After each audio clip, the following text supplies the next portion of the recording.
Graves, you have the next amendment. I believe it's designated as number 2 to the ANS. You're recognized for 5 minutes.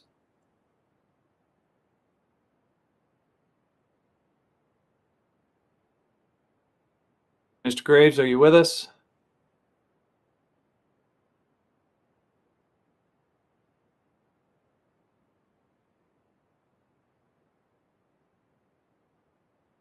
And I had Mr. Graves down for the next, let's see, three amendments.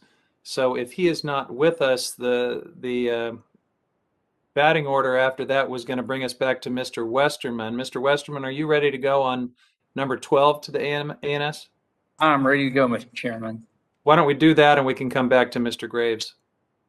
Yeah, and again, this is another what I would call a common sense amendment that would relocate the $1 billion set aside in this bill for tribal climate resiliency and adaptation.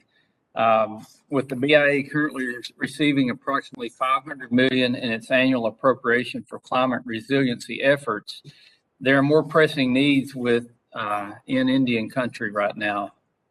My amendment would redirect $1 billion to the Bureau of Indian Affairs Public Safety and Justice Construction account.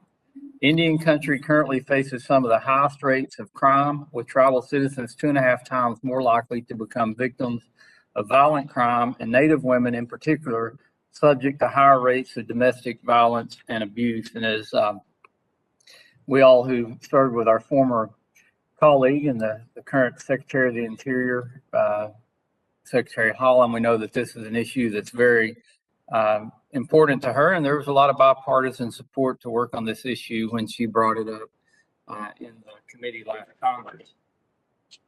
The federal government is not providing the resources necessary to combat crime in Indian country. For example, Indian country's police staffing does not meet the national police coverage standards. In fiscal year 2020, Indian country only had 1.9 officers per 1,000 residents compared to an average of 3.5 officers per 1,000 residents nationwide. Indian country also continues to be plagued by outdated, unsafe, and overcrowded detention centers. A 2021 National Public Radio investigative report found that at least 19 men and women have died since 2016 in tribal detention centers.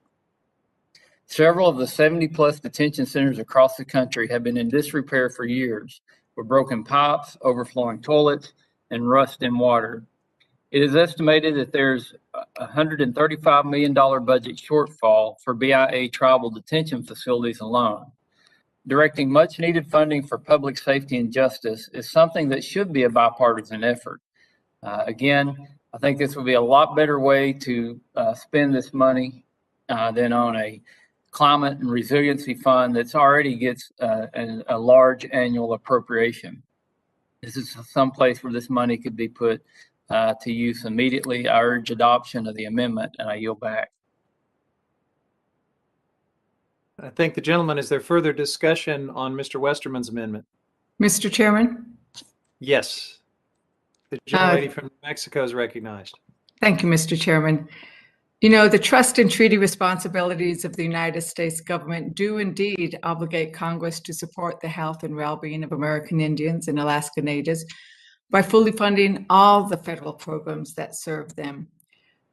This legislation provides critical investments in American Indian, Alaska Native, and Native American programs, Native Hawaiian programs at the Department of Interior and Department of Health and Human Services to address the effects of extension construction backlogs, aging infrastructure, programmatic underfunding.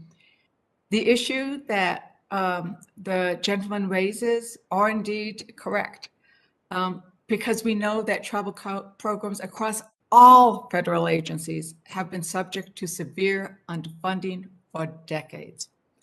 Making the necessary investments in Indian country must indeed be a bipartisan effort. I was very proud of the Subcommittee of Indigenous Peoples hearings, where on a bipartisan basis, we heard the members express understanding and empathy and set out the many budgetary needs in Indian country. Those needs are multifaceted. It's not a single issue, but a multiplicity of needs. The simple fact is that resilience is a key part of health, water, and safety investments. Investments in IHS healthcare facilities and BIA public safety are critical. But if we fail to invest in their resiliency as well, we will threaten their effectiveness. Investing in tribal renewable energy and climate resilience will result in job creation and economic resilience. I urge my colleagues to vote against this amendment. We do not want to undermine our efforts today to invest in the multiplicity of the urgent needs in Indian country. I yield back. Gentlelady has yielded. Is there further discussion on Westerman Amendment number 12? Mr. Chair, Yes, Mr. Stauber. Stauber here. You're recognized. Thank you, Chair Huffman. I stand in strong support of the ranking member's amendment.